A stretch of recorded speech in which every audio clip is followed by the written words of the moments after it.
Plutôt que de prendre la route, optez pour le canal Seine-Nord. L'alternative de la voie fluviale sera prochainement envisageable pour le transport des marchandises entre le nord de la France, la Belgique, les Pays-Bas et l'Allemagne. Cette solution écologique pour désengorger les routes passe par la réalisation d'un canal à grand gabarit. Il faut savoir que le grand gabarit existe jusqu'à l'écluse de Venette en aval de Compiègne et que les 100 km entre Compiègne et Cambrai qui forment la liaison Seine-Nord, c'est le chaînon manquant entre d'une part la façade de la Manche, les ports de la Manche, le bassin de la Seine, l'Oise-Aval et d'autre part le Nord-Pas-de-Calais, le Benelux, le bassin du Rhin. Par conséquent, ce sera un axe de communication tout à fait essentiel. Avant que les péniches de marchandises se croisent sur le canal Seine-Nord, il faudra donc draguer l'Oise de 2 à 3 mètres en aval de Compiègne pour augmenter le tirant d'air sous les ponts.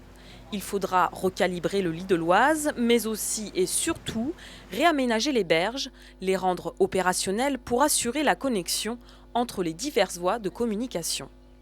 La plateforme de Longueuil-Sainte-Marie possède non seulement la voie d'eau, mais surtout l'autoroute A1 et également un réseau ferroviaire sur lequel seul un embranchement de 2 à 3 km peut être installé.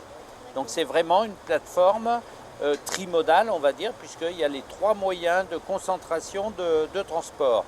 En plus, elle est idéalement située puisqu'elle se trouve à, disons, la limite de l'Île-de-France et elle est l'interface avec l'Europe du Nord. Ce port fluvial, qui représente un investissement de plus de 20 millions d'euros, s'étendra sur près de 20 hectares.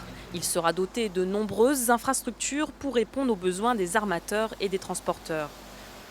Une des difficultés du projet Seine-Nord est donc pour les élus de concilier l'intensification du trafic fluvial sans pour autant négliger, voire oublier, le bien-être et les activités nautiques des habitants de la vallée.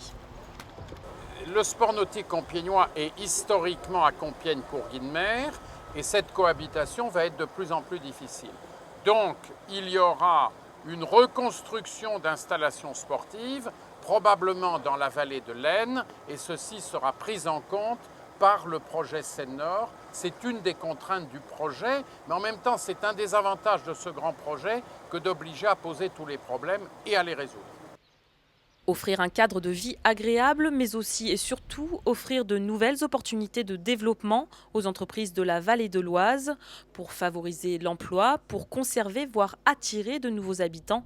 Voici donc l'un des objectifs du futur canal Seine-Nord, un nouvel axe de communication qui devrait être opérationnel en 2015.